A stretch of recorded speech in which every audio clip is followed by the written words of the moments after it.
Good morning, everyone. Welcome to the third session of our show and tells for round 2 alpha. This morning we'll be showcasing 4 projects around this theme of asset efficiency and improvement. Next slide, please. So our projects in this alpha phase have just finished a 6-month program of work, with these projects being awarded up to £500,000 in funding to complete that work. This phase is the middle phase in our discovery alpha beta approach. This phase is where the projects are refining their problem statement and setting a robust foundation of research to prime them for a potential demonstration project. Next slide, please. Now, just before we kick off, a bit about the SIF and its strategic vision.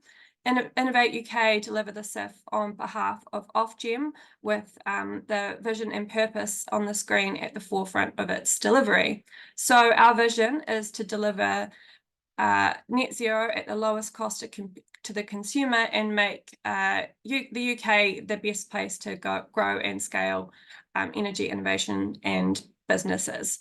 So the purpose surrounding that is at the forefront of the delivery, like I said, and that is centered around the themes of people, the planet, and business. Next slide, please. So the SIF is an innovation incentive set up as part of Ofgem's price control, meaning that it is funded by the consumer through their bills. The program is delivered over the course of 5 years, being the price control period, with £450 million in funding set to be delivered over that period. The SIF is a new style of innovation fund, and it has replaced the previous fund, which was called the Networks Innovation Competition. Its predecessor looked a little bit different to the SIF, which is why UKRI are involved this time around in the administration of the fund. So our next slide, please. So next slide, thanks. So for our agenda this morning, we will be hearing from 4 projects in the realm of asset efficiency and improvement. Asset efficiency and improvement is important as we transition to net zero to ensure that the networks get the most life out of their existing assets. We want these assets to go the distance so that they can deliver value for money and leave more investment open to other upgrades that need to happen to our energy system and enable net zero. So yeah, where these assets can be improved to make less of an environmental impact is important as well. As we edge closer to net zero, we need to align with targets such as targets that the EU are setting, and really be setting the scene for moving towards net zero. So the first on our agenda, just to quickly say that these sessions, can we go back, please? So these sessions will be 15 minutes followed by 10 minutes of Q&A. The first on our agenda is Digital Inspector, led by CADENT Gas, which is looking at creating a complete ecosystem for monitoring and managing welding, followed by SF6 Whole Life, which is led by National Grid Electricity Transmission, which is looking at developing a future-proof methodology for moving away from SF6, which is used in switchgear.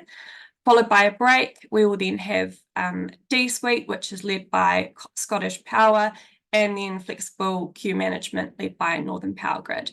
And at 12:10, we will wrap up. So yeah, I will now hand over to our first project, Digital Inspector, led by CADENT. So yeah, take it away. Hi, next slide, please. Next slide. Okay, so welcome to the alpha phase show and tell for Digital Inspector. Next slide, please. So today we're going to go through some of the following: the problem, a project overview, opportunities, a review of alpha, benefits, Digital Inspector's evolution, and a look ahead. Next slide, please. Okay, so straight into the problem. Next slide. So welding is a critical path activity in pipeline construction because it is a sequence of tasks with no float time, meaning any delay in welding directly affects the project schedule. Despite technological advancements in other sectors, the conservative nature of the gas industry has limited the adoption of new technologies, with construction methods largely unchanged since the 1960s. This means that the minimal application of modern technology has impacted efficiency and cost in all construction phases. And now, with the increasing focus on hydrogen as a future energy, this needs to change. Next slide, please. So here we'll explore the problem. Well, there's very low digitization. Paper assets are still relied upon, which are difficult to query. On the right, we have an example of a printout from a monitored weld that is manually checked and filed away. And you can see on this that there is manual edits in pen. There's no real-time verification. Human factor errors lead to mistakes, with less than around 5 to 10% of welds electronically monitored. This leads to low trust between project partners, which overall increases project costs through expensive contract models, and this is simply due to limited traceability, ultimately causing high cost of construction. Site processes, contract costs, mistakes, and inefficiencies strip value from the customer, which is ultimately us. So now I'd like to hand over to James. Next slide, please. Thanks, Lewis. I'm going to run over the project overview and user needs first. So next slide, please. Digital Inspector project is on a journey to redefine the essence of energy infrastructure. Our journey began with an intensive discovery phase in April 23, followed by a successful alpha phase, which took place from October 23 to March this year. CADENT is the network lead on the project, which includes other partners, National Gas Transmission, United Living Infrastructure Services, Triton Electronics and TWI. Our collective mission is to revolutionise the energy network by digitising every facet of welding-related construction activities. The challenges are great, however. Pre-weld document handling and qualification processes are ensnared in manual workflows, impeding efficiency and accuracy. Meanwhile, construction practices dating back to the 60s haven't moved on in a meaningful way, with minimal electronic monitoring and archaic pen and paper verifications undermining the potential for innovation. For post-construction, the biggest issue is that a complete digital record just does not exist. Within these challenges, there is an opportunity. By leveraging cutting-edge technology and collaborative expertise, we aim to enhance energy system resilience and robustness. Our vision extends beyond cost savings, which benefit the consumer of the network. It encompasses a shift towards transparency, quality enhancement, and data-driven decision-making. Next slide, please. Understanding and addressing user needs is ultimately the heart of the project and our key output from the alpha phase. We employed the help of a human factors specialist to ensure we covered all bases. I'll expand on this shortly.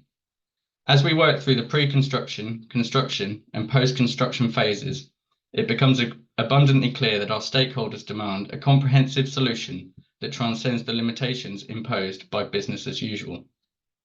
Pre-construction demands precision and foresight. The GDNs need a system that can aid them in future projects, with analysis from previous projects providing better insight into future work. Collaborative tools and analysis for both contractor and GDN emerged as essential requirements, alongside seamless integration with all records for fabricated components, such as valves and flanges. Into the construction phase, the emphasis shifts towards continuous monitoring and verification of crucial welding-related activities, ensuring every weld meets the stringent standards set out in a weld procedure. An inspection system is indispensable, complemented by traceable records and cost management tools for contractors to help keep projects on track. Quality control and assurance must be included at every step, with ease of use being critical to ensure the solution is as beneficial as we believe and cannot be seen as restrictive. Post-construction, the focus sharpens on analysis and long-term record keeping. The GDNs would benefit greatly from not only a long-term digital record detailing to the smallest degree exactly how an asset was fabricated, but also with useful data and metrics being transferred into existing pipeline integrity and risk management software. For this purpose, we are looking to integrate with Synergy pipeline software from DNV as part of beta. Again, ease of use of the system is critical at this stage. Next slide, please. So I'll quickly run through the opportunities now. So next slide, please. So new software and hardware, what does that solve? The new low-cost monitors will operate continuously with 100% coverage of welds on remote sites with long-range radio connectivity, solving the issue of continuous monitoring. The Inspection app provides a digital assistant that verifies each step of a procedure is followed correctly. The dashboard offers data management, live overviews, issue resolution, collaborative tools, and more. Verification and real-time monitoring, what does this solve? Allows the identification of deviations from specified bounds before expensive rework needs to take place. Helps to ensure that welds are being performed exactly to specification with no avoidable oversights on the day. This is particularly crucial for hydrogen. Will minimize human errors, such as pipe being welded and buried with incompatible materials, unqualified welders, and more. A first of its kind digital fabrication record, what does this solve? The fact that it just currently doesn't exist. A complete fabrication record of every pipeline will provide numerous benefits in the future. Huge opportunities in the form of AI and machine learning models, risk analysis, and more. There's no need to perform costly Q10 procedures or engineering criticality assessments, ECAs, on pipeline built using Digital Inspector. Currently, if a network needs to understand the actual composition of a pipeline that is in the ground, they need to physically expose the pipe, chip off some metal, and perform chemical analysis, strength tests, and other tests in order to then perform work on it. This is an expensive activity and would not be needed on pipe that was constructed using the Digital Inspector platform. Next slide, please. So I'll quickly run through now a review of what we've done in Alpha. Next slide, please. Over the 6 months of Alpha, we've created and tested a prototype of the full system from a relational perspective between the key components. This gives us a strong foundation of understanding, but also a base to build on and hit the ground running in beta if we are successful, to deliver a functioning platform ready for exciting pilot schemes planned for 2026.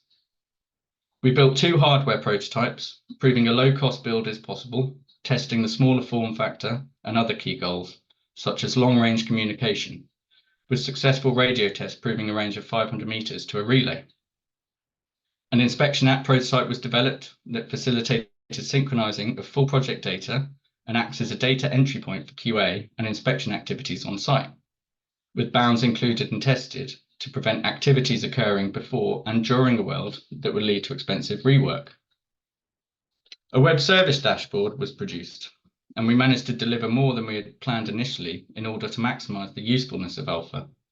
We developed all the features planned, but let ourselves be guided by improving understanding of what the possibilities could be to make a really useful tool. So developed extra features, particularly around data, and that will make up the digital record. And also communication and inter-organization resolution of issues, which we see as a key component of the solution now. Next slide, please. TWI also completed an integration of their commercially available welding planning and qualification software into the system. This was helpful in providing an entry point for the planning data, but also proving the desire of the partners to be open and develop adaptable software. We conducted in-person tests with all the project partners present, and we were able to demonstrate an end-to-end run-through of the system, from planning to weld, data capture, and updating of records live as the mock project welds were completed. We brought in the services of a human factors specialist, Human System Interactions Limited, who has extensive experience working with high importance fields, such as nuclear and defence. The extensive review of needs and investigation of processes has given us an academic understanding of what we need to do and how to develop the system in a way it benefits all stakeholders. This calls back to our ease of use user need to be of the utmost importance. Finally, we have the preliminary work completed for a definition of what makes up a digital weld. We hope to standardize this as a method of encouraging open communication between this platform and also other tools and systems which might exist or could exist in the future. Next slide, please. So now a quick run through of the potential benefits we've identified. Next slide, please. The potential benefits of Digital Inspector bring far-reaching implications for network operators, contractors, and consumers. At its core, this project transcends efficiency gains. It's about fortifying and improving the resilience and robustness of the energy network for the next generations, as well as improving pipeline construction in the short term. For network operators, the benefit lies in a more efficient project approval process, slashing delays and costs, while strengthening asset management through world quality data seamlessly integrated into long-term management software. The long-term digital record promises deeper understanding of buried pipes and removes the need for costly analysis. With 100% confidence in the integrity of the assets in the ground, the bedrock of the energy network resilience is ensured. Contractors will realise their own benefits. A reduction in repair rates and associated costs will offer a monetary benefit. So too will efficient handling of data and records. Digital inspectors' capturing of live data from site and wells offers unparalleled visibility, enabling early detection and rectification of issues while alleviating the burden of human-centric quality control. For consumers, the dividend is equally exciting. Every well monitored translates to enhanced QA, particularly crucial in the transition to hydrogen, where safety is of the utmost importance. The system will instill confidence and peace of mind. A lower cost regulated asset directly translates into financial savings for end users, while future upgrades promise to be cost effective and environmentally sustainable, with reduced carbon impact from construction delays and improved efficiencies. Next slide, please. And I'll hand back to Lewis now to take you through the rest. Thanks, James. Next slide, please.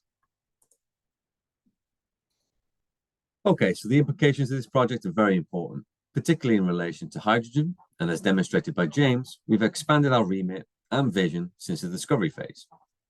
The Digital Inspector project remains focused on its aims and continues to meet its goal of improving energy system robustness and resilience.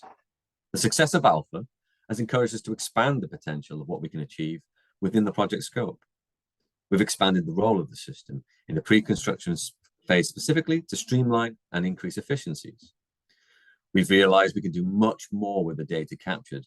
The long-term digital record will have a knock-on effect for the lifetime of pipelines built using the system, and this is at least 40 years. And why build new, hugely important pipelines like HyNet, the Northwest Hydrogen Pipeline, in the same way we have since the 1960s? Can we afford the same limitations, errors, and costs? We don't think so. So as a statement of intent, the confidence in the system, and our ability to deliver, we aim to deploy Digital Inspector in its entirety on CADENT's HyNet project in 2026. Next slide, please. So now we're going to look ahead into the future. So what has led us here? Next slide, please. Confidence and integration. 2 successful project phases have bolstered partner confidence to integrate the system into HyNet by 2026. Innovation funding. SIF funding supports open innovation and cutting-edge R&D amongst partners. Without that funding, this wouldn't have happened. Future network records. The vision includes a complete digital fabrication record of all future gas networks, regardless of the gas going through them. But where do we want to go? Well, we think we're revolutionizing the gas transmission networks. We're not just building, we're pioneering a future where our work reshapes gas transmission across the UK and beyond, promising enduring advancements. This synergy of expertise. Our project partners form a unique alliance, each bringing specialized knowledge to the table, collectively crafting a groundbreaking solution. We've a blueprint for progress. With a comprehensive understanding of the challenges, our roadmap is clear. We're poised to embark on the next phase, transforming insights into action. And then we're embracing a new frontier. Yes, we know altering deep-rooted processes is daunting, but the potential impact is monumental, especially in the realms of hydrogen energy. And we've got proven technology for a bold future. Alpha's success has validated our technological approach. So now it's time to evolve from prototypes to pioneering full-scale development. Next slide, please. Thank you all. And are there any questions? Thanks, guys. Just a quick reminder for those to put their questions in the Q&A facility that we have here. We'll just wait for a little bit to see if any come through.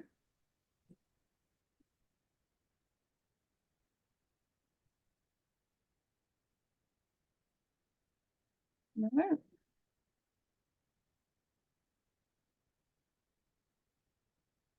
Oh, we have one here from an anonymous attendee. So how could the solution be built in a flexible manner to facilitate the construction across a full range of asset types across all networks and parts of the energy system? Is this part of the design strategy? Yes. So we've identified as a work package in our beta application that we're going to explore the potential of including the system and making it flexible enough to be done with, say, the iron replacement program, but also looking ahead to other installations. So while our focus initially was very much on sort of high pressure steel welding pipelines, I think part of what we've realized is going ahead with beta, the solution itself will have parts of it which are definitely applicable to other areas, and that will be a work package in our beta. Right. Any other questions? So one question here from Aaron from the Community Revolution. Are there any specific open standards that you should use or recommend for data collection and monitoring data solution? If this is a sort of technical open standards in the sense of from a, I guess, a system architecture point of view, we aren't using any at the moment, but I think that would come into our development strategy for beta. In terms of any open standards for the welding data and what we're looking at, part of our solution is the standardization of a digital weld. So we are looking into the areas of how we can establish standards for the data we're collecting in that regard, because there isn't anything at the moment. Yeah, and part of that extends all the way into ISO. So the standard we're referring to is an international standard, so a BSEN ISO, something along those lines. The Welding Institute is helping us develop that, and once we do a bit of work on it, get that over the line in beta. Right. I don't see any more questions here, but I had one. So is this project just limited to CADENT sort of patch, or will it be is it envisaged to go outward for the other GDNs involved at all? So we've got National Gas Transmission already as a project partner. CADENT are obviously leading, and we have recently presented an overview to the other gas networks as well as part of their innovation meetings they have, I think, quarterly. So we are seeking to get further involvement. But in terms of how we're structuring the solution, it's certainly within our roadmap and our intent that, you know, we see the benefit of this being among all of the other things in the shorter term. But, you know, the vision, say, over the next 40 years is to build up this full digital map of Britain, where you'd be able to drop a pin on a map and understand completely what is in the ground there. You know, who welded it, what their qualifications were at the time, the full chemical breakdown of the materials. And that just presents what we're referring to as this digital record, presents this opportunity that really, to establish that map for the full UK, we need to have other networks on board too. So it's certainly what we're looking to do and what we'd like to do. Who joins us for beta is still something we're working on, but if not, then beyond beta, we'd hope that other networks would be interested in the final solution we produce at that stage. One other point to add to that is that the way the gas networks build the network is essentially the same across GDNs. They use the same contractors, the same methods, the same materials, the same knowledge, and that's just through the way the GDNs developed over the years, over the past couple of decades. So this project is unique in the sense that we were able to deliver that anyways, and if they didn't want to be partners, and if they chose to, they can come on, and if they didn't want to, that's also fine. But also, if something happened in the future where the GDMs were brought back together, and there's just perhaps one energy entity, or they were split further, it would have no impact in this. You'd still have that digital record, and you'd still be able to carry it across businesses. And with Triton Electronics work in terms of the open-endedness of the softer side, the software side, means that we're looking at the integration into various different pipeline management systems that all the GDM uses. It could be different per GDM, but it's being designed for each one. So we've demonstrated it with the Weldon Institutes. We're demonstrating it with CADENT. So yeah, it's just let us know, and we can sort of build it in for everybody else too. Great, thanks for that very thorough answer. If there's no more questions, we can move along to our next presentation. If you do come up with any questions for the CADENT team, please just do pop them in the Q and answer, and they can answer them live. So our next presentation is from National Grid Electricity Transmission, and it is SF6 Whole Life Strategy. Over to you. Thanks very much, Ellen, and good morning, everyone. So my name's Jack Thomas. I'm a senior consultant in DNV's Energy Strategy Advisory, and I'm here today to talk to you about the SF6 Whole Life Strategy project. If you could just go to the next slide, please. So I'm also here with Tony Chen from the University of Manchester, and yeah, we're here to talk about the alpha phase. Next slide, please. So the agenda for today is we'll give some context of how SF6 is used in the GB power sector. We'll give an overview of what we've been doing in alpha phase, and then talk about next steps and a look ahead to beta and beyond as well. And then there's some time for a Q&A at the end. So next slide, please. So the use of SF6 has increased over the last 20 years or so, in large part driven by the ability of GIS to shrink the footprint of a substation, requiring less land. The problems associated with this are due to the increased global warming potential of SF6. And as you can see in the diagram on this slide, SF6, 1 kilogram of SF6 is equivalent to 24,000 kilograms of CO2, so significantly higher global warming potential. In response to this challenge, National Grid have ambitions to reduce their SF6 emissions by 50%, and an aspiration to remove all SF6 from electrical assets by 2050. Next slide, please. So there are a number of challenges related to reducing SF6 leakage that relate to design all the way through to disposal. So in terms of design, it's important that there's a range of different options available for new SF6 free solutions, and also to increase our knowledge about how these solutions are operated and maintained in service. Particularly as these are kind of new solutions that have not necessarily been tested for long durations of time. For in-service assets, it's also important to increase our knowledge about methods of reducing SF6 leakage, such as retrofilling these assets with SF6 alternative gases. For later, older assets, it's also important to consider leakage reduction alongside replacing any SF6 with alternatives. And also, as we kind of remove SF6 more and more from assets, it's important to consider what we do with this SF6 that's removed from assets, and how we treat it and dispose of it, particularly given its high global warming potential. So next slide, please.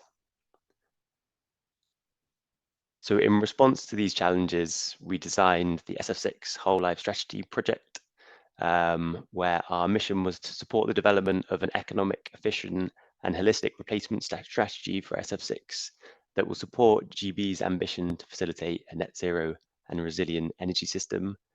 And so we assembled a team of partners, including National Grid, SSE, N Transmission, Manchester, DNV, DELO and WECA. And the project, the kind of core activities that we've been looking at is developing and assessing options to replace SF6 across all network assets. We've also been sampling aged SF6 alternative gas mixtures from live in-service equipment. We've also carried out some laboratory scale testing of novel SF6 disposal methods, as well as developing a model to forecast more accurately when leakages are likely to occur. And we've also undertaken a techno-economic analysis of the different interventions available for replacing SF6. And these are all designed to address the Innovation Challenge 3 from the Strategic Innovation Fund around improving energy system resilience and robustness, and in particular strengthening the UK's energy system robustness to support efficient rollout of new infrastructure. Next slide, please. So in the alpha phase, we wanted to explore kind of 3 dimensions of how SF6 leakage can be reduced. So as I've discussed, the first is about using appropriate data on SF6 leakage to understand kind of the scale of the problem and maybe inform what the best intervention is. So we looked at developing this model that can better predict and forecast leakages. We also looked at the kind of decision-making framework. So in terms of understanding what design considerations there are with SF6 interventions, what the optimal timing of interventions are, particularly in light of the transmission owners' 2030 targets and 2050 ambitions, and also about the business case for broadening the types of interventions that are used to remove SF6 from the network.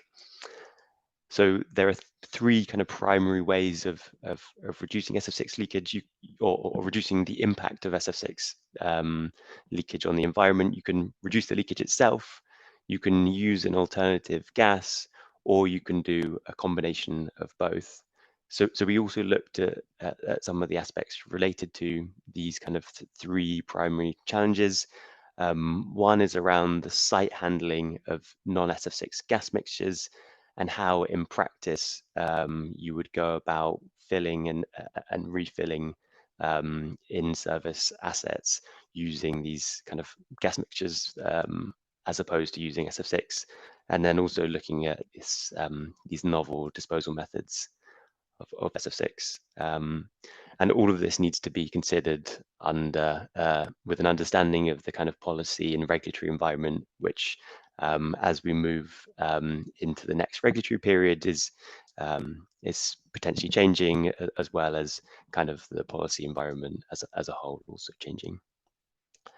So next slide, please. So what have we actually been doing? So in terms of project highlights, as with all alpha projects, the project kicked off in October 2023. We conducted the first of 3 in-person technical workshops in November, which continued throughout the life of the project. We've been gathering SF6 leakage data from the different transmission owners involved with the project. We were really pleased in December to also welcome SPEN as the 3rd and final transmission owner to sit within our project progress meetings and provide some of their technical expertise as well. Then in January, we developed and tested our SF6 leakage forecasting model before in February carrying out our laboratory scale testing of this novel disposal method at the University of Manchester. Also in February, we sampled some of this in-service SF6 alternative gas mixtures for analysis and reporting, which was carried out in March of this year before the project completed. I'll now hand over to Tony to talk through kind of some of our key insights and the benefits that the project has brought with it. Next slide, please. Thanks, Jack. So hello, everyone. So now I'm going to talk about some of the key insights and benefits that we think generated through our project. So we kind of divided based on each work packages just to be a bit more clear. So work package 1 really was talking about the intervention approach, things like retrofill, for examples. And through our analysis and also extensive engagement with internal and external stakeholders, so there's quite a limited user experience for replacement intervention strategies. So the first retrofill was done in Richborough back in December 2021, so quite a limited time.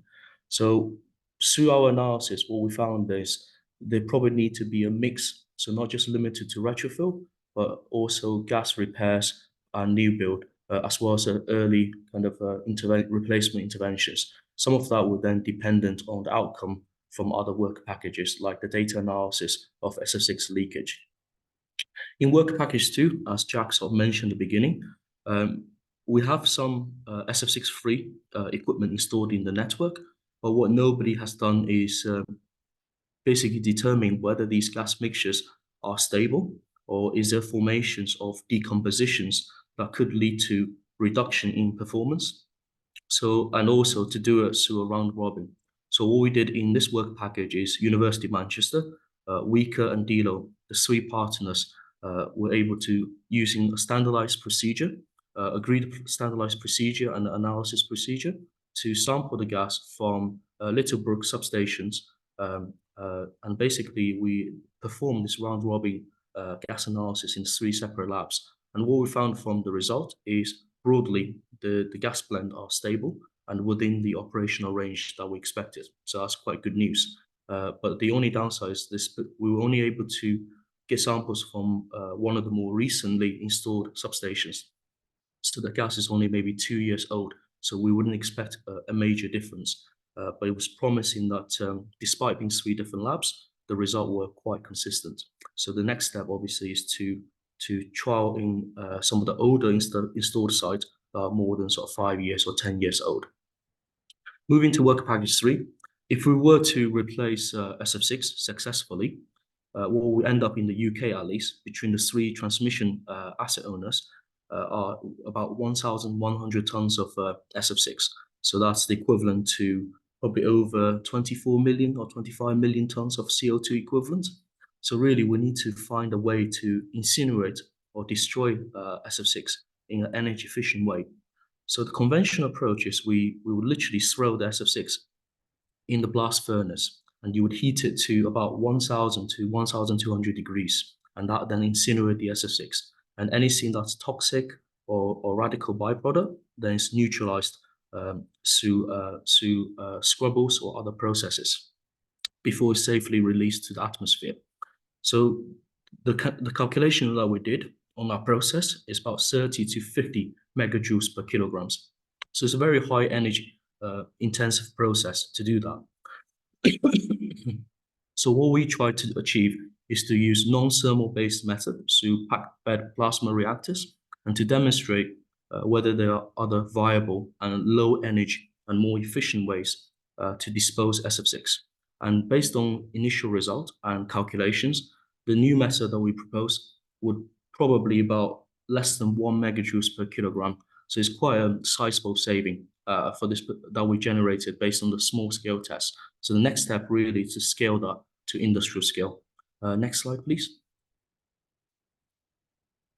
So work package 4 is to look at whether we could forecast annual leakage in SF6 substations across the UK. So we had quite extensive data from National Grid, which were top-up based. And the issue with those analyses is unless you have all of the information behind each top-up, it's difficult to know what the reason for the leakage. However, we were lucky that several National Grid substations, as well as Scottish Power substations, actually installed with in situ pressure density monitoring systems. So as you can see from here, this is example for one of the Scottish Power gas insulated substations. So we had nearly 10 years of data. So we were able to then perform different kind of forecast modeling to predict leakage with confidence intervals. So that's just show an example data set for that particular substations. Next slide, please. So coming to sort of work package 5. So this is really coming into the decisions of retrofill. So you can see from this figure 1 in this diagram. So this gives you the sort of leakage profile. This is converted based on the top-up data provided to us by National Grid. So for their whole asset profile. So you can see broadly, older asset will be more leaky, as you can expect, because the components have deteriorated over time. And the newer asset that's installed in the last 20 years, they have a much lower leakage, just because they're still within warranty, or they are more sort of modern with better leak seal protections. But you can see it's kind of divided into sort of 3 groups. So the 4.6% of asset over 40 years, really these are suitable just to do a complete replacement because they're so leaky and they already passed the 40 years of sort of economic asset life specified by Ofgem. So really they're good to go to replace. However, 95% of National Grid's asset is still within this less than sort of 40 years period. And actually it's quite uneconomical and also just technically not viable to replace all of them using new build. So we have to have a balanced approach to leak repairs or to retrofill. So that will be the decision that will be taken in the beta phase that can then inform National Grid's decision on some of those replacement schemes in T3 period. And the final work package is the technical economic analysis. So we have to understand, not just environmentally, but also whether it's economical to invest in interventions. So that's where DNV kind of perform the analysis, which are calculated on the basis of societal cost of carbon, but it's also the cost of purchasing the carbon credit. And some of that key figures are highlighted in the report for this work package. Next slide, please. So coming to the next step now. So we are in preparation and submission of the beta phase proposals. So we have identified a few key challenges, and broadly work package 1 to 4 are continuations from the working alpha, but with key specific challenges identified through discovery and alpha.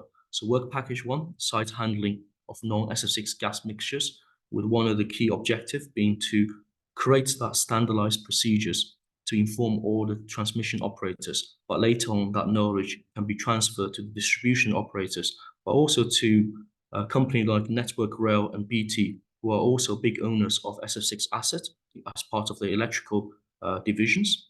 Work package 2 is really developing that retrofill solutions that could provide a more economical way to replace some of the more recently installed SF6 equipment, because it's too expensive just to do a complete rebuild when they could still function for another 20, 30 years. Work package 3, end of life management of SF6. So going forward, so can we demonstrate the scale up of a laboratory result? And if so, then can we then do all the associated calculations to demonstrate the benefit of this approach than the conventional just thermal incineration of SF6. And finally, visibility of SF6 leakage, and that also informs us which are the keys of substations that need to be replaced in a timely and ordered manner instead of a rushed, major expensive capital replacement schemes. Work package 5 is broadly project management and reporting and disseminations. And finally, work package 6 will be a technical advisory board where we would reach out to more academic institutions, more industrial, including manufacturers, into this board here. Next slide, please. So we think we achieved quite a lot in the discovery and alpha phase, and we got a much clear understanding on the key technical challenges that must be addressed in beta phase for us to reach that final business as usual. And the timeline is challenging because the F-gas regulation, the new F-gas regulation stipulate that for 145 kV, that no new SF6 equipment can be sold after 2031 or 32. So there's a bit of push. So this beta phase is quite timely, and it's our hope then through this beta phase to be able to come up with that detailed plan to help the TOs to reach that business as usual, whereas SF6 free. So that's the plan. Yeah. Next slide. That brings the end. Yeah. So it's actually Q&As. Yeah. So happy to take any questions. Thanks for that. Yeah, just a reminder to pop your questions in the Q&A so we can ask the team. So while we wait for some questions to come in, I've got a question. I was just wondering if you have learnt from any European or international networks about their sort of approach to SF6, and if that has formed the basis of any of your studies. So for my own research engagement, yes, because I'm quite heavily involved in CGRID. So I do engage on the other network like TENET and RTEs. But specifically in this project, we haven't reached out beyond the UK TOs, but that's one of the intentions of setting up Work Package 6 Technical Advisory Board, is to involve these TOs from Europe here going forward in beta phase. Yeah. So there's a question here from an anonymous attendee. What is the incentive for transmission networks to invest in anything above the baseline regulated requirements for eliminating SF6? So the new F-gas regulation, which will be published, I think, next month, basically stipulates all the sort of band date for SF6 equipment. So for all the transmission network, the key date is for 145 kV and above. So that'll be 2031, 2032. So you can no longer buy new SF6 equipment from manufacturers like GE and Siemens based in Europe. So there's an incentive to move away from SF6 equipment, but obviously it's very expensive. I think Littlebrook substation was a very costly replacement to take the substation offline, decommission it, and install SF6-free GIS. So really, we're looking for other approaches that could be a bit more economical and help us to meet the net zero agenda as well. Yeah. And just to add to that, there is a regulatory incentive for reducing SF6 leakage called the Incentive for Insulated Gas, the IIG, that does provide an incentive when transmission owners can improve their leakage rate beyond a baseline that's determined at the beginning of the regulatory period. So there is also kind of Ofgem benefits that you can get. Yeah. There's also maybe stipulation on that. There's a need to move away from manufacturing SF6 in Europe as well. So you may not be able to buy SF6 as well in the market after 2035 for your repairs of existing equipment. So there is that strong incentive to move away from SF6 as soon as possible.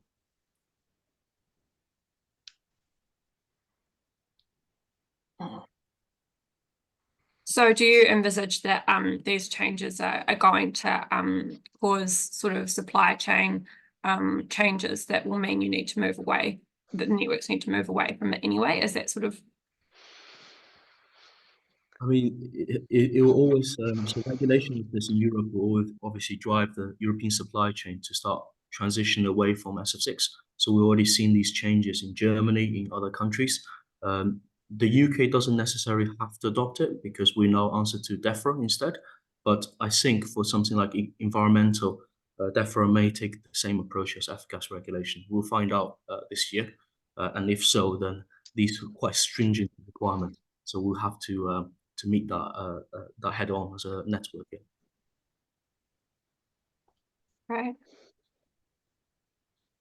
Leave it a moment for any other questions to come through. But I think that was all in terms of questions. If there are any more questions, please do pop them in the chat. And oh no, we have one here. So another one from an anonymous attendee. How could the UK commercialise approaches elsewhere? Who would do it? Like, would it be engineering consultancies or tech providers? Maybe Jack can take the engineering consultancy since the DMD is a consultant. I'm not sure I fully followed the question. Could you just repeat it once more? So it said, how could the UK commercialise approaches elsewhere? Who would do it? Approaches from elsewhere. So in terms of from other kind of countries or Yeah, I think that's what it's getting at.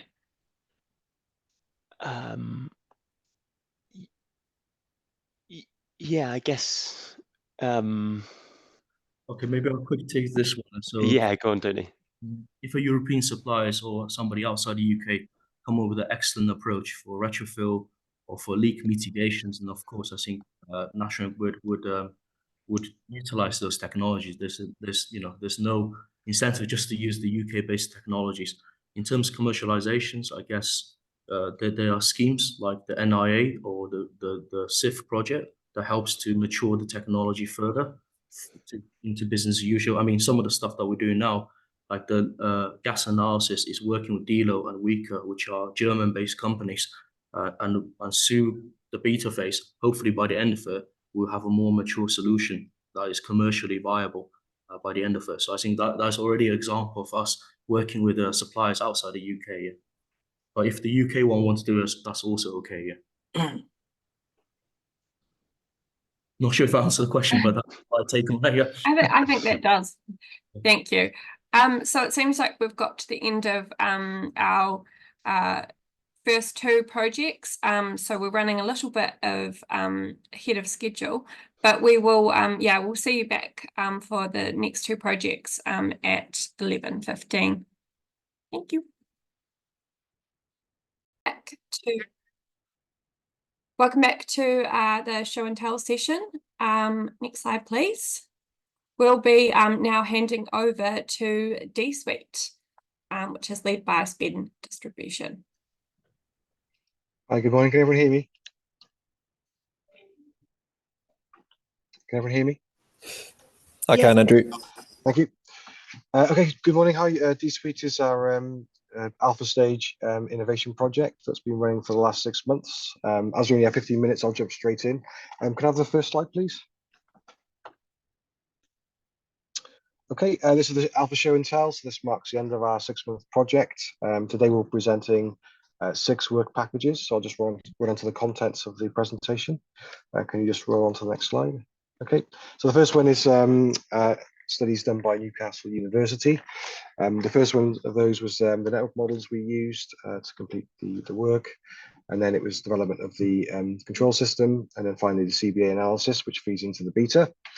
The second bit of work was done by Integrated Power Tech, and that was the hardware design and the control of D-Suite power electronic devices, the one that we're hoping to develop on this project. Work package 3 is UKPN's work, and that was the techno-economic framework and standards review they did, comparing our standards with their own. And then finally, the last 2 work packages are the ones that I led, and those are the supplier engagements and PQQ and the development of the tech specification.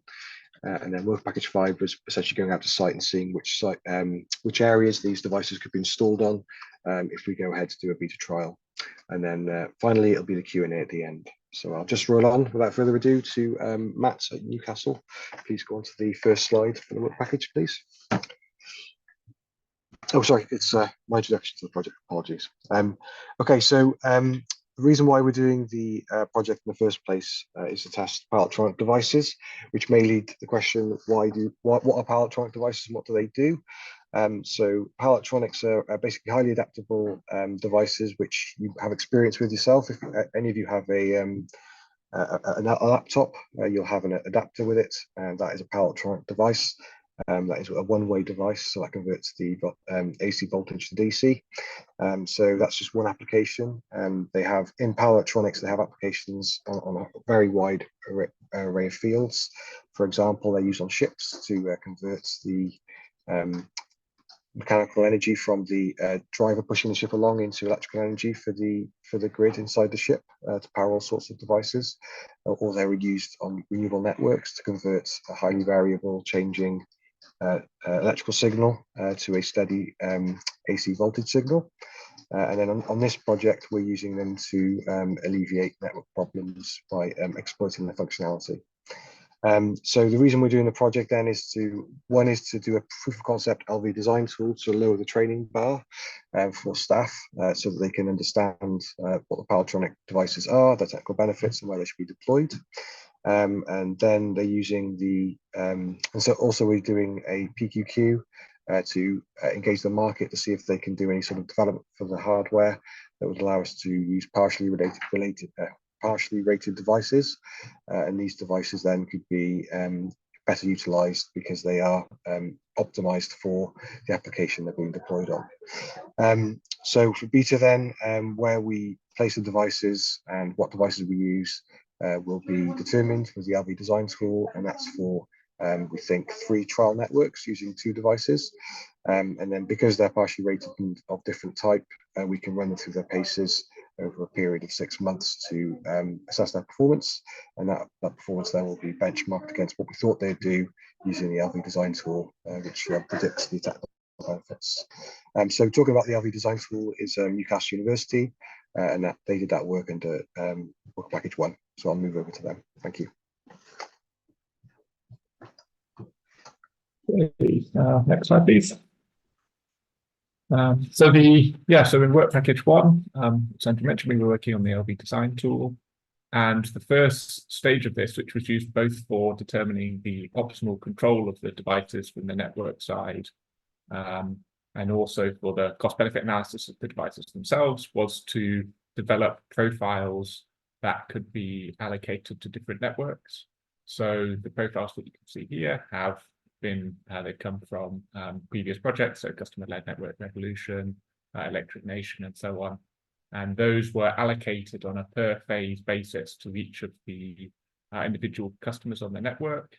And the reason that we wanted to, or the reason that we needed to model at the per phase basis, is because the power electronics are very flexible and can be used to mitigate unbalance both in current and voltage. So we think, well, for the first time, that modeling was done in this project. Profiles were allocated for each customer up to 2040 based on either the fares from National Grid or the B fares, alongside internal databases from SPEM, so that there could be highly granular modeling of when it might be expected different types of customers might have different types of LCTs that they might install on their properties. Okay, next slide, please. For the control, we had explored the hierarchy of 3 types of control. So either main control, where you have a wide visibility of monitoring that the D-Suite device could use for decision-making, or real-time control, which is less information, you're just using local monitoring to make decisions, or scheduled control, where you're only you set a schedule for the device and it will just follow that schedule. And we found that the main control, which is much more complicated to implement, isn't required, and instead the real-time control or scheduled control in almost all cases for the types of applications we're looking at is sufficient. So this is an example that is shown on the top, where there's some phase unbalance of the transformer, and LV monitoring is available at the substation, which passes the information to the D-STATCOM. The STATCOM can then balance the currents, and that will enable the congestion to be cleared, as you can see on the right-hand side. This includes a sort of level of thresholding as well. So we compared this sort of real-time control that we have proposed against, if you like, full information control, where you have information about the entire network. And with the thresholding sort of hysteresis approach, we were able to get to within, we were able to reduce the losses by 58% as compared to the optimal control, without any sort of extra hardware, because one of the challenge, or the PEDs, you don't want them to be running sort of all the time. You want them only running when they're actually providing the congestion mitigation because of losses. Okay, next slide, please. The final aspect that we did was a sort of drill down, highly detailed network cost benefit analysis for 6 networks. That complements the GB-wide cost benefit analysis that was being undertaken within the beta phase application. And the idea was so on this top figure, you can see that the main benefit of D-Suite is to provide capacity that enables you to defer investment, and because of time value of money, so from a societal point of view, this is providing a benefit. And we made sure to use the Ofgem TBA template and ENA's common evaluation methodology for the quantification of that. And yeah, we found that with today's prices, 1 in 6 of the networks are cost effective, but when you go to what we think future PED costs could be, in that case, 4 of the 6 networks. So it looks like quite widespread potential for the devices as compared to business as usual reinforcement. Okay, pass to work package 2. Yeah, I'll pick up the work package 2. So work package 2 mainly focusing on the hardware design and control the D-Suite modules. We got 4 sub work packages. I got 4 slides, introduce each of them. Can you go to the next slide, please? Yeah, for the 2.1, basically I want to build electric thermal model as a foundation for us to do the optimal design of the modular D-Suite devices. So we implement this both thermally and electrically. So basically we put these 2 systems in one simulation system, and we generated data at different, for example, switching frequency of the devices or different type of semiconductors. Then we use the output of this simulation or this model to inform the network package, which is work package 2.2, about optimal design. Can you go to the next slide, please? Yeah, for this one, so the laptop side, you see our basically the optimization algorithm. So we collect all the data, mainly for the power losses from the simulation results in work package 2.1. And also we built actually a database for the cost, the size, and the weight of this component. So we put all things together in a simulation environment. So to find the optimal point to reduce the cost, the waste, and the size of the power converters. So what we end up with is the results in the middle, the top middle. So eventually we choose silicon carbide as the semiconductor to when we design this converter. So operated at around 40 kilohertz. So what we found is compared to the traditional silicon solution, so the silicon carbide solution now is very cost effective, very similar price, but much reduced basically the power losses, which means that we got a higher efficiency. And also in terms of the size, how it looks like in practice, we got the right top side, and it's quite compact unit, thinking about the 50 kilowatts unit. And compared to the transformer we are going to attach to, this is probably only 10% of the size or less than that. Can we go to the next slide, please? Yeah, now we got the hardware. You think about how we should control that. And the point is we install some power converters in network and to help to support the network, but not make any troubles. Like when there is an internal fault, then we need some control strategy to protect the converter, both internal fault and external fault. So this is the control strategy we developed. The right top side, you see layer by layer from the very much fundamental hardware control layer, switching, converter, application layer, and eventually interface to the work package 1, which is the system control layer. So we accept the command from system level control.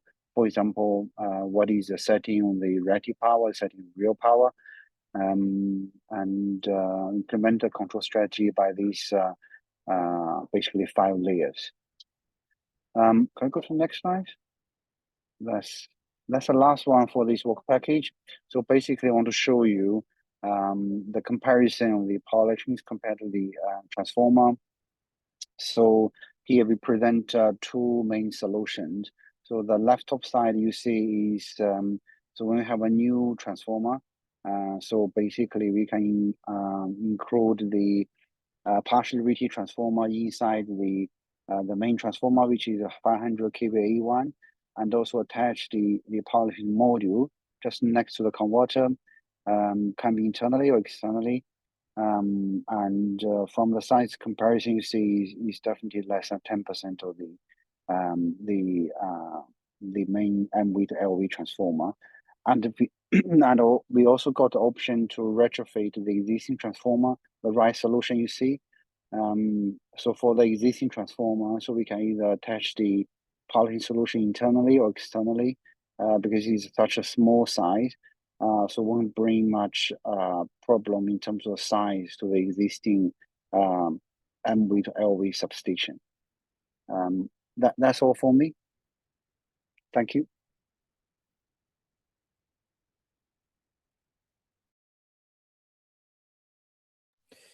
Yeah, thanks very much. This is Rob Davies from UK Power Networks. Can we jump to the first slide, please? So UKPN's scope for this project was to develop, the first part was to develop this techno-economic framework to explain what this was and why we did it. Need to provide a little bit of context. The reality is that UKPN, SPEN and other DNOs have all done several LV power electronic projects in the past, but they haven't actually become commonplace business as usual solutions yet. And that's primarily because they're relatively high cost compared to reinforcement, and because they often have quite complex installation requirements. And what this means is that the knowledge for these devices is not widespread in the business. People just don't know how to use them or when to use them. Since the D-Suite project expects that we should be able to try and resolve both these issues, we should be able to reduce the cost and simplify some of the installation requirements, we expect that there should be a strong opportunity for these devices to be more widely rolled out. So that's why we need a techno-economic framework, which is something to help planning engineers to quickly and easily understand what these devices are and what their installation requirements are and what their costs are. So we developed this tool through reviewing documents from several historical projects, plus also engagement with both internal and external stakeholders. And what we produced is what we can see on the screen here, which covers those three key concepts of the use cases and benefits, installation requirements, and the indicative costs. The next slide, please. The other key thing that UKPN worked on was a technical standards review. So SPEN, as part of the project outputs, developed the technical standards, which they use for their procurement and engagement. And UKPN reviewed that to see how applicable it would be for us as another DNO. What we found was that the sections relevant for the soft open points and the STATCOMs were effectively identical with all of the same standards listed. And then we saw some small differences for the smart transformer. And that was simply because the technical standards developed by SPEN and by UKPN were developed for individual innovation projects independently of each other. But what we also found was that these differences were fairly minor, but we have identified where they are, and we've passed these on to SPEN to say, you may want to include these for a beta phase as we progress. Thank you very much. You can move to the next slide, please. Thank you, Robert. Okay, so the next slide is just talking about how we engage suppliers. So the key findings on the project were that a partial rating is desirable. And a partial rating is something that hasn't been investigated for power electronic projects before. So what we did was we took all of the learnings from LV Engine, Fun LV, and Active Response. We put that, and also our medium voltage projects, and put those all into a technical specification, and then we put that out to the supplier market. We identified something like 16 to 18 suppliers, and we picked the 12 that were the most likely to engage. 3 of those submitted a detailed PQQ response. With those suppliers, based on their responses, we held one-to-one meetings and had a very sort of frank conversation about what we wanted out of the future of LV power electronics. And they've suggested some things that could help us with our beta stage. One of those was an option of using their existing product portfolio and derating them by removing power electronic modules to reduce the costs. And that would reduce any sort of development timescales and costs on a project or trial. And then while that's going on, we push the market to develop an idealized version, which is modular, submodule. So building blocks of submodules, which are like rated at 30 kVA, and that way, by using those, you can really sort of get very close to the optimum rating of your power electronic device, which will maximize utilization and minimize cost. And that is what we're keen to do on this project. And then after the PQQ, then we took all of the stakeholder comments on board, including the market, amended our specification, and then we finalized it with all internal stakeholders. And then just in terms of a beta deployment to get these things ready for trial, there are two options you can follow. One of those is to do the functional specification approach, which is go out to the market, do tendering, get back design concepts from the market, and then at post award of the tender, you can then do detailed design with engineering standards teams, and that risks a longer development process and also contract variations. So another way to do it is to do a detailed specification working with the supplier base and standards before a tender award, so that the design that's provided in the delivery stage is very close to what is in the technical specification. And so that is the option that we've picked up from our internal stakeholder engagement process as the preferred option. And so this functional specification that we developed in Alpha will be used as a base for the detailed technical specification we're going to develop in Beta. So then the final output then for the Alpha stage development was that functional spec, which is now available to stakeholders if they want to have a look at it, and then this will be used for any beta delivery and for a trial. So that is the work package 4. And then just picking up for work package 5, the key then is to see if your proposed innovation makes things easier, and we think it does. So previous projects have been restricted to one or two types of power electronic device. So in LV engine, we only had the smart transformer fully rated, and with so Fun LV, we had a soft open point and other actively controlled devices, and we never had a D-StatCom. So in D-Suite, we do have those devices, and that means we're much more flexible in terms of what we can deploy and where, and therefore the circuit selection criteria is much more flexible.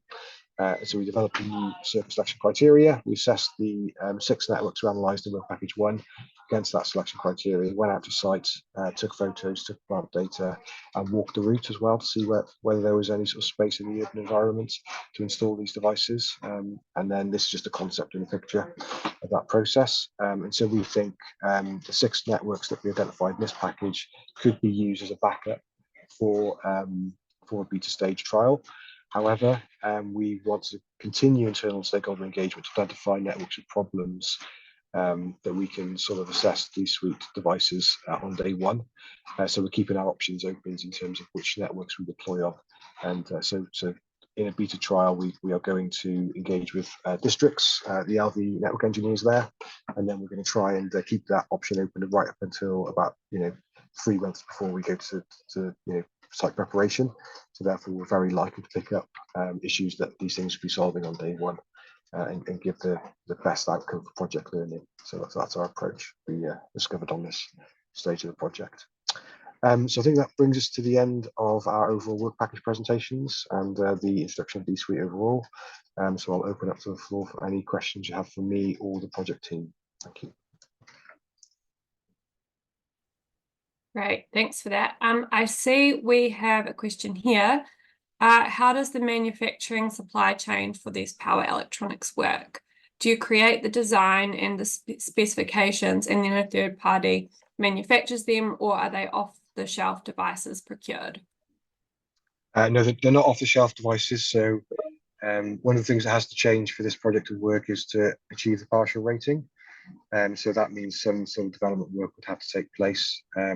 So in a perfect world, we'd have what we as a network business want, which is a modular structure uses building blocks to make up any device. So the smallest device would be a 30 kVA STATCOM, and then we could make a 30 kVA back-to-back converter with 2 of those, or we could build all the way up to 180 kVA as our maximum rating we want, with over 10 modules, and put those back to back. But that's not where the market is at the moment. So what we can achieve at the moment from our engagement is a partially rated device based on current products. However, we do have partners in the pipeline that may be willing to develop an idealized device during the project. So we are currently investigating that as well. So at the moment, the options are open, but we do have a fallback position which would satisfy all of the D-suite types of devices. Thanks very much for that answer. Another question here from an anonymous attendee. At what point does deferral of cost by use of STATCOM or other PED become a case of delaying the inevitable? Is there a decision protocol for just cracking on with the reinforcement? So it's a good question with not a straightforward answer, but I'll try and make it as straightforward as possible. So when you come up to traditional reinforcement, you have, let's say, 7 options available. And those could be, for example, a circuit overlay or installing a transformer in an LV only substation.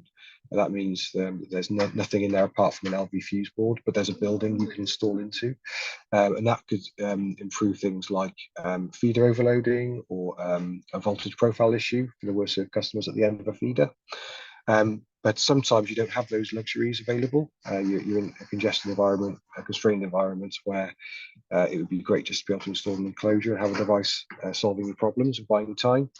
So I think the main sort of sweet spot D-suite can hit is when we're having LCT rollout at a high rate, because that'll be sort of a peak rate of LCT deployment on network.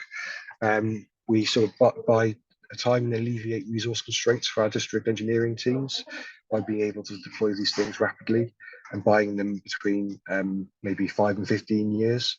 Sometimes never. These things would always, could be deployed on sites where they completely solve the problems and there's no requirement to reinforce. But we think that's only going to be for a handful of cases, and most of the time you're buying between 5 and 15 years of reinforcement, and that means you don't have to train multiples of your current existing workforce, which saves the customer money, and also it utilizes your existing assets more for longer periods, which improves investment profiles. So these things usually don't replace reinforcement. They sort of buy you time in a world which is rapidly changing due to decarbonisation. Great, very thorough answer there. So I think there's no more questions in the Q&A box, but please do go ahead and pop those in there if there are any further for the spend, guys. We'll now move along to our next presentation, flexible queue management. And take it away.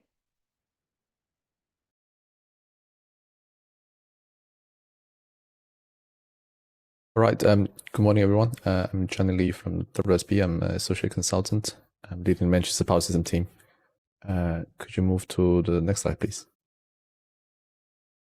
Right. Thank you. So I would like to present you our project Diversify Flexible Queue Management for the alpha phase. This project it was led by Northern POWERGRID. The partners include WSP, National Grid ESO, and an independent developer, Energy Optimization Solution, EOS. Next slide, please. In today's presentation, I'll cover a brief introduction, the lessons learned, dissemination engagement, and conclusion, Q&A, and close. Next slide, please. Before we started the project, we've got a hypothesis that based on existing ways that we are assessing the capacity of the grid connection, we assume usually a capacity factor for different type of technologies depending on how they're behaving. Usually the capacity factor is a fixed number, and also is based on assumptions that would be very close to 1. Our hypothesis is whether we can have a reduced capacity factor based on the diversity at each GSP, and also based on how those different technologies are behaving across during a year. So we are aim to use a data-driven method to analyze these results and see whether we can actually have a reduced capacity factor at the GSP level, so that we can release more capacity for additional connection to the network. Next slide, please. So I hand over to Maza. Good morning, everyone. I'm Maza Said. I'm an associate power systems consultant at WSP, and I was responsible for leading work package 1, and I'll just give you a brief overview of what we've done in the project. Next slide, please. Just as an overview of the discovery phase, in discovery phase, we had 2 hypotheses. We developed 2 hypotheses and we verified these. These were, first one, the dynamic headroom at a GSP can enable higher hosting capacity.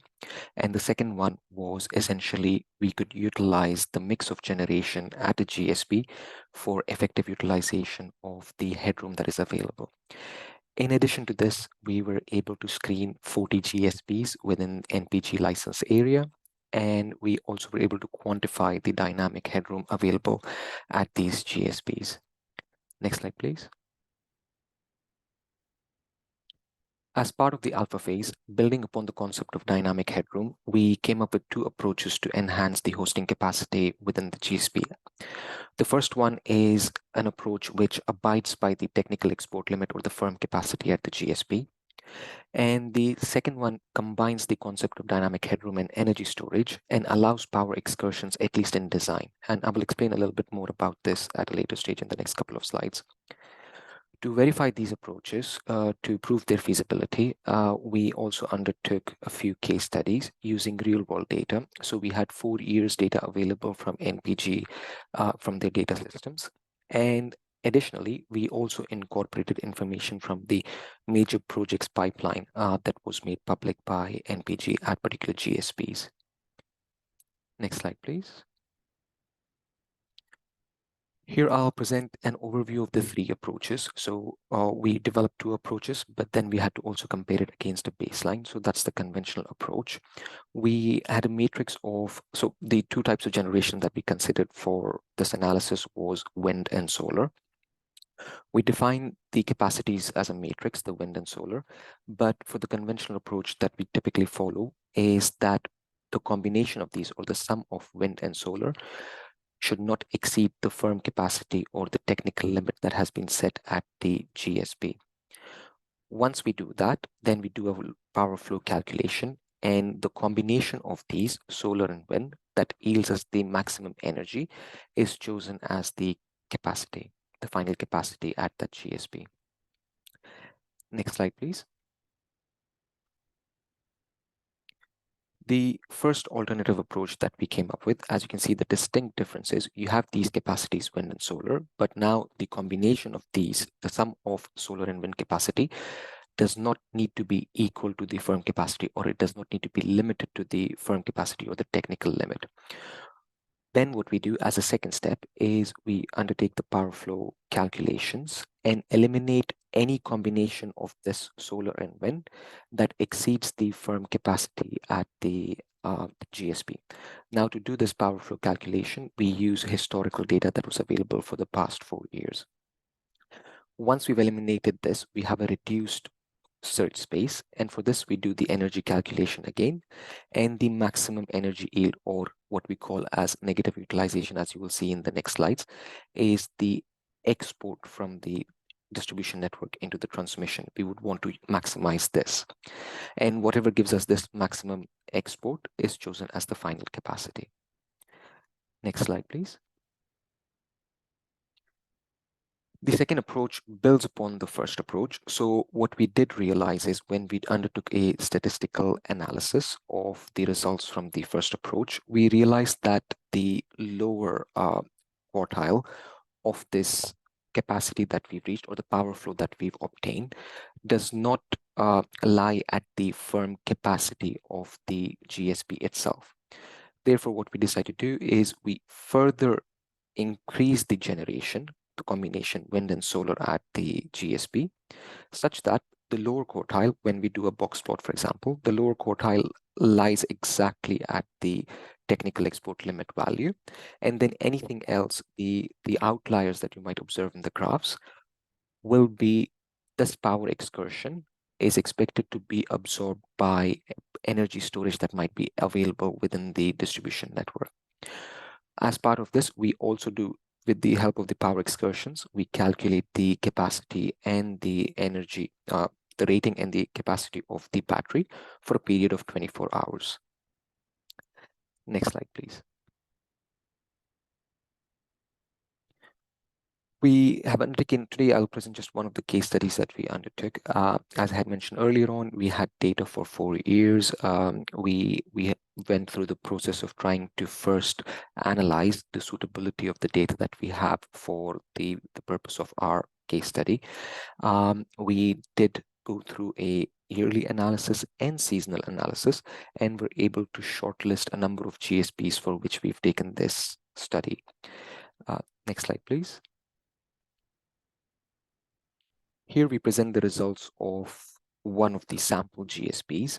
On the top figure, as you can see, we present the results for the 3: conventional approach, alternative approach 1, and alternative approach 2. It is quite clear observing this that the alternative approaches allow you to increase the hosting capacity at the GSP. Just to mention, the technical limit at this GSP is 250, around about 250 megawatts.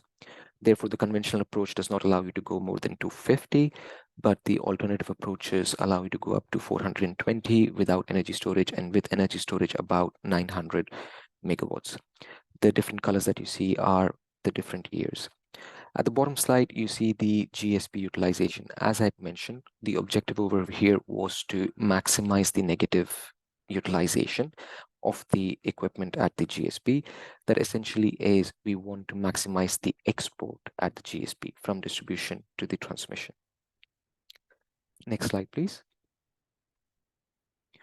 The previous results that I had presented, they were the optimal results. What's the optimal mix of solar and wind energy that you might want to have? However, what we wanted to also look at is if, because there is an existing queue at most of these GSPs that we would want to manage effectively. So the question was if we can take the information from this queue and then incorporate within our analysis to try to understand what additionally can be done, whether this queue can be incorporated at the GSP or we have to look at other approaches. So the GSP that we were looking at, it had a PV queue of about 348.5 MVA. And the results that I present over here show that this GSP, with the approach that we've just presented, alternative approach 1, you can have about 350 megawatts of solar installed, and as a total, you can have about 450 megawatts of RES integrated. From the bottom figure, you see that although for the different analysis that we've done, 100, 200, 300, and 350 megawatts of PV being incorporated, the only difference that it makes is that it's no longer optimal, that the negative utilization decreases as we incorporate the queue information within our results. Next slide, please.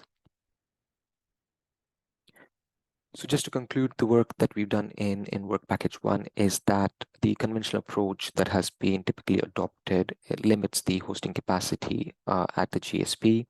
The 2 alternative approaches that we've presented, we've demonstrated the feasibility for them to enhance the hosting capacity at the GSPs. The first approach is the one that abides by the technical export limit at the GSP. The second one, at least in design, it allows you to have power excursions, which are then expected to be absorbed by the battery energy storage or any sort of storage that is available at the GSP. And furthermore, the queue information can also be incorporated into the methodology to help effectively manage the queues at the GSP. Next slide, please. That'll be all. I'll hand over to my colleague Owen to present the second work package.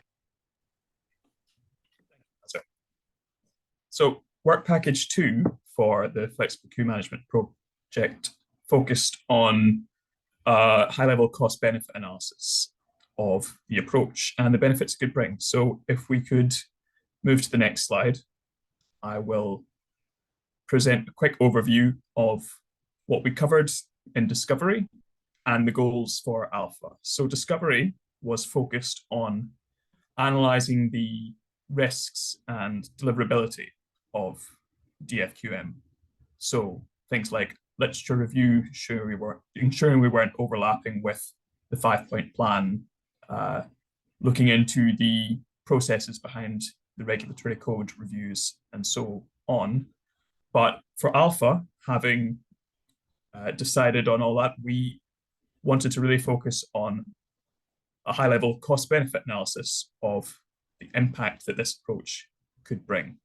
So if we move on to the next slide, the way we delivered this was using the standard Ofgem template for a cost-benefit analysis, according to Green Book guidance, and considering costs and benefits on a societal level. So we've taken outputs from MASA's modelling, including the generation profiles and new capacities to determine potential avoided network costs and delivered societal benefits.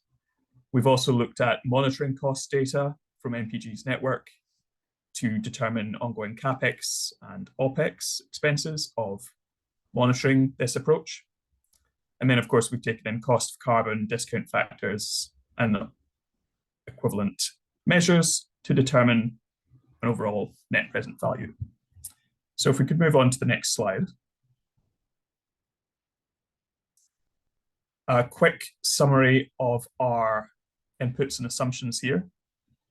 As with control schemes such as active network management, we assume that to implement DFQM safely, we will need some level of monitoring schemes. And so we have approximated those using best practice monitoring costs from A&M schemes with similar hardware requirements. We have considered impacts on generators moving around in the queue. And then in line with the benefits, we have assumed that since the key benefit of DFQM is the incorporation of additional renewable generation to the network, we're assuming that that generation is displacing non-renewable generation and delivering an effective reduction in carbon emissions. If we could move on to the next slide then. I'll outline some of the assumptions here. On the right are the key financial figures, the key output of carbon per kilowatt hour, according to DEFRA figures, pre-tax WACC, discount rate, etc. It's worth noting that this CBA has taken a conservative approach. So as Mazra outlined during Work Package 1's report, we've looked at 4 years of climate data. In all these cases, we've taken the minimum improvement in generation to determine the floor of the overall carbon offset benefits. We've considered an average connection size for each technology in the queue in order to estimate the monitoring costs. And we've assumed that capacity energizes in 2025. And we've assumed, of course, that renewable generation is offsetting conventional generation. So if we move to the next slide, I will show, again, just one case study here, focusing on the same GSP as Mazar had outlined. On the graph on the left here, you're seeing the net present value for 10 years in red, 20 years in green, and a 25-year time horizon in purple, with the base case of static headroom and the option 1 and option 2 being the alternative approaches outlined by Mazar previously. And you should be able to see here that in all cases, DFQM is delivering a significant increase in long-term net present value. And furthermore, that option 2, i.e. including battery storage, absorbing that extra power, leads to larger capacity gains and equivalently additional long-term value. If we could move to the next slide then. Brief conclusions here. we're saying it's clear that DFQM can lead to significant increases in renewable energy capacity, generation, and of course, associated emissions reductions. And I think the key takeaway is that the value of those reductions outweigh the implementation costs of monitoring systems by a very significant margin. We've made a number of approximations here, but they're presenting a conservative analysis. So it's possible or likely that benefits would be of higher absolute value if similar order of magnitude. And finally, again, that battery storage system is going to significantly increase the value generated by this approach. And if we move to the next slide, I'll hand over to Laura NPG for Work Package 3. Thank you, everyone. I'm Laura Brown, a Commercial Manager in Energy Systems at Northern POWERGRID. We are the distribution network company for the northeast of England, including Teesside, Yorkshire and North Lincolnshire, if anyone wasn't aware of our area. I've been the Northern POWERGRID contact for this project and supported WSP team with their excellent work on the industrial data analytics, the methodology development and the economic assessment of the DFQM opportunity. So when we put together the plan for the alpha phase of the project, it was really important to me that we assign some resource to the consideration of how this development could be integrated into business as usual. So it was recognised it needed to be slotted safely, securely and efficiently into the current practices in the network design and operation with Northern POWERGRID. We therefore had a Work Package 3, and this aimed to engage internally and externally with the key elements of the company and the industry to ensure that this innovation was developed in a way that was fit for purpose.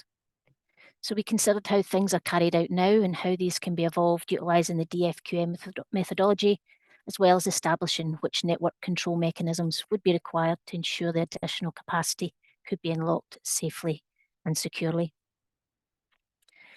But it was also extremely important to review this project in the context of the wider connection design landscape. So after we kicked off the discovery stage of the project, the government and Ofgem instigated an emergency review of the management of the connection queue processes.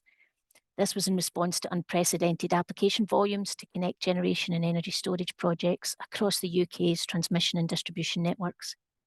These applications were resulting in large demands for new transmission network reinforcement, which may have resulted in some grid connections dates being pushed back well into the 2030s.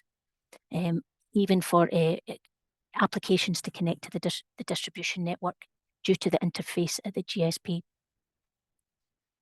A distribution network industry task force known as the Strategic Connections Group was set up to review the challenges, working in partnership with the transmission network and the ESO to bring forward operational solutions with the aim of pulling forward the customer connection dates significantly.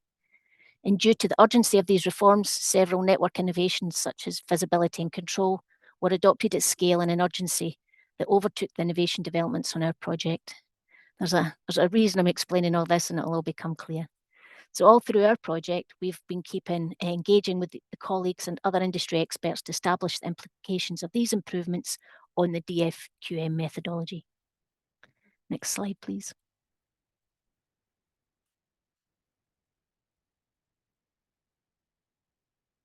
So when we considered how DFQM will operate, we've identified a range of key interactions. So technical limits must be taken into account, and this is a collective whole systems action to coordinate the available GSP headroom to address network constraints and accelerate connections.